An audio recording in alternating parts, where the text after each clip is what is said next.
If you clicked on this video, it was because you're trying to figure out how to bridge the gap with a Venus in Taurus. Now, Venus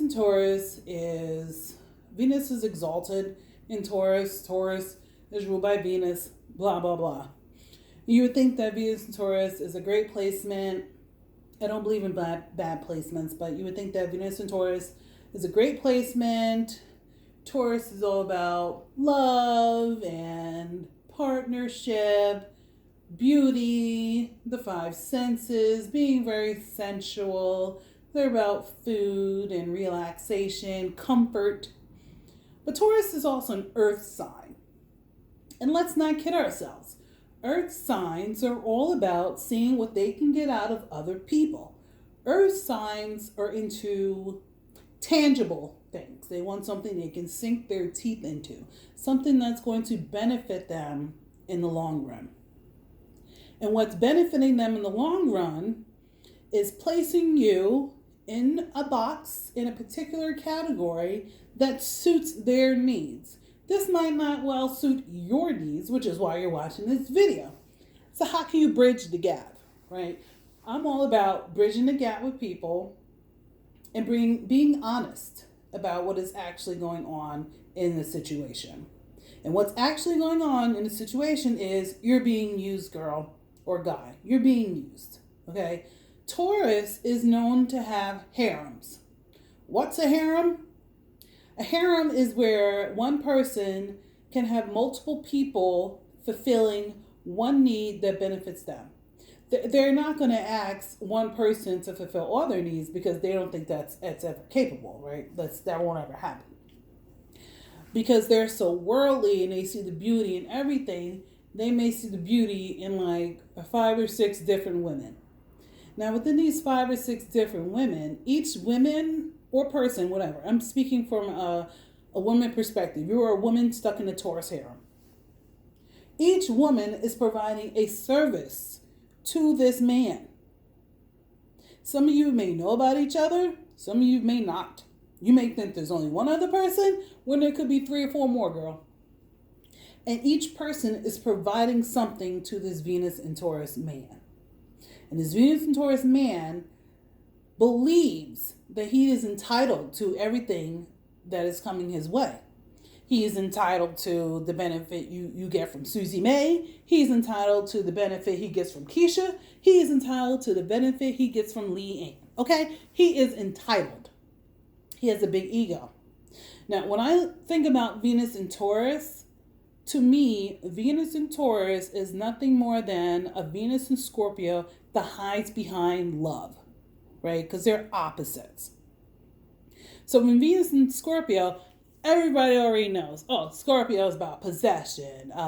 Don't get them close. They may sting you, right? We all know about the horror stories of Scorpio. So we all expect Venus and Scorpio to be on a level 10, all right? We already expect them to be crazy, but nobody suspects the Venus and Taurus of being crazy. Why? Because they can hide so well behind the Venus planet of love, whereas Scorpio has no place to hide. Pluto does not fucking hide. It's right there in your face. Whereas Venus, oh man, it's got this beautiful facade that just looks like, Christmas to you every day. But it's not reality. The reality is you're not experiencing Christmas every day. You're trying to experience, why is this guy so slow? How can I get him to see my worth and only my worth? But that's not going to happen. Because Venus and Taurus is fixed. They like their life, they like the comforts of their life, and they like how their life is set up. The only person who's going to change their life is them. So the only way you get your butt out of a Venus and Taurus harem or a Taurus harem in general is to leave the harem yourself. You have to go. There's no amount of talking that's going to work for you. It's not. They're going to say all the flowery things to you and make you feel like they're on the same page with you. They're not. It's all a coy, okay? They will use you until you're smart enough to figure out that they are using you, okay? Because they think that everybody around them is dumb.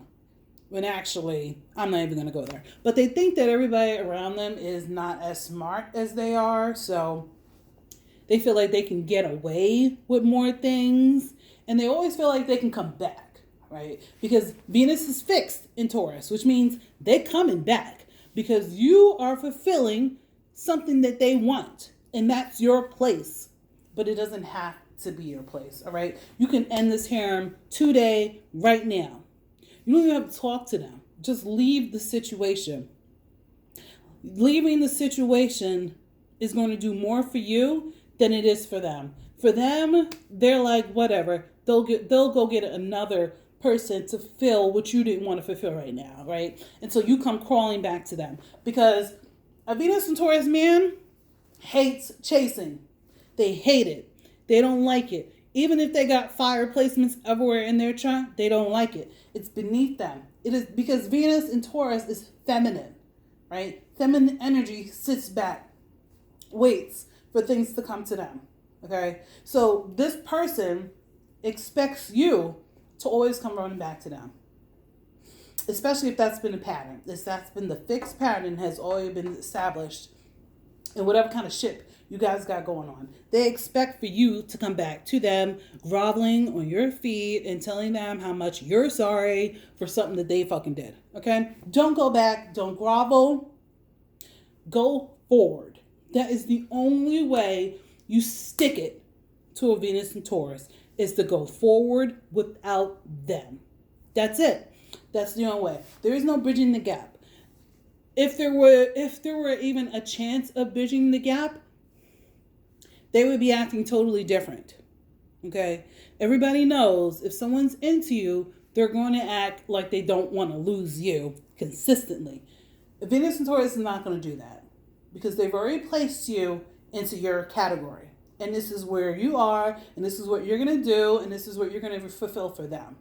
Anything out of that, they don't want to hear about it. In fact, they're going to leave you because now you're all in a tiz, and then they're going to go find whoever and have their needs filled over there. And then they're going to come back to you and go through their Rolodex, girl after girl, yada, yada, yada. And the only person who is really hurting in this situation is them. It ain't you.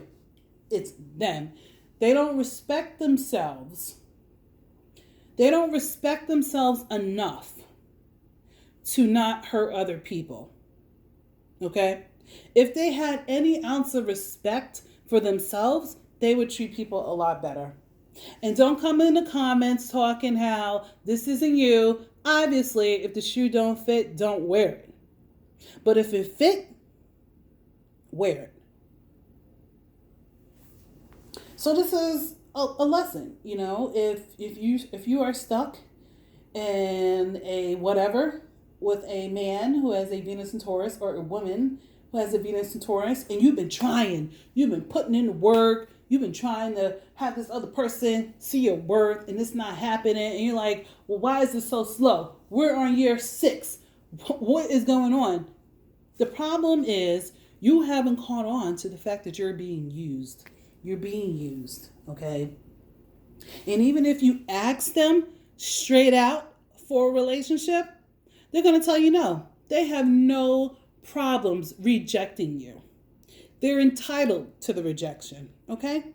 Some of them even live for it. And if you do something, and let's put this straight. Okay, so let's say you do want to make an offer to them. And you say, look, I want to be with you. Let's do this. They're going to reject you. Why? Because it's not what they want at that particular moment, which is all good and fine. But they're going to keep talking to you. They're going to keep trying to get all the benefits of you. Meanwhile, they're going to keep telling you no. That's not what I want. But they have no problems receiving anything from you. None. They don't want that pipeline to stop. They want you to keep feeding them and feeding them and feeding them. Which is not what you're going to do going forward, right? There will be no more feeding of anybody. You are not here to feed them. You are not ShopRite, Publix, wherever the hell you live at, Safeway. I don't care. You are not a farmer's market. You will not be feeding them anymore. They can go get their meal someplace else. And let's say you are like, okay, well, you said you didn't want nothing from me. Let me go talk to whoever. They're going to get super jealous because they feel like whoever is in their harem, whoever is in their energy, that person belongs to them. So they're going to feel like you going over and having some other conversation with someone after that Venus and Taurus rejected you. That's right. After they rejected you, you go over and try to find success elsewhere. Oh, they're going to be the most vindictive people you have ever met. I put that on. They're going to be the most jealous, possessive people. Because they feel even though they have rejected you, they still own you. They feel like you're their possession. And how dare you go talk to somebody else? And if you come back to them, they're going to treat you like you ain't nothing. They may be very nasty towards you. They may treat you very cold and callous because they feel slighted by you. They feel slighted by somebody they rejected. Do I need to repeat that? They feel slighted. They feel betrayed by somebody they rejected. And they're going to be nasty towards you. And you're going to sit there wondering, why is this guy being so nasty? I mean, he didn't even want me in the first place, right? Just because he rejected you, don't mean that you're free to go off gallivanting in the world, okay? They rejected you because they don't want you. But they don't want you to feel like you can go out and do whatever because they own you at the end of the day. That's a very warped way of thinking. So get yourself out of the harem. That place is for people who have no respect for themselves, including the person who set up the harem, has no respect for themselves. But you know who does have respect for themselves? You. Get out the harem.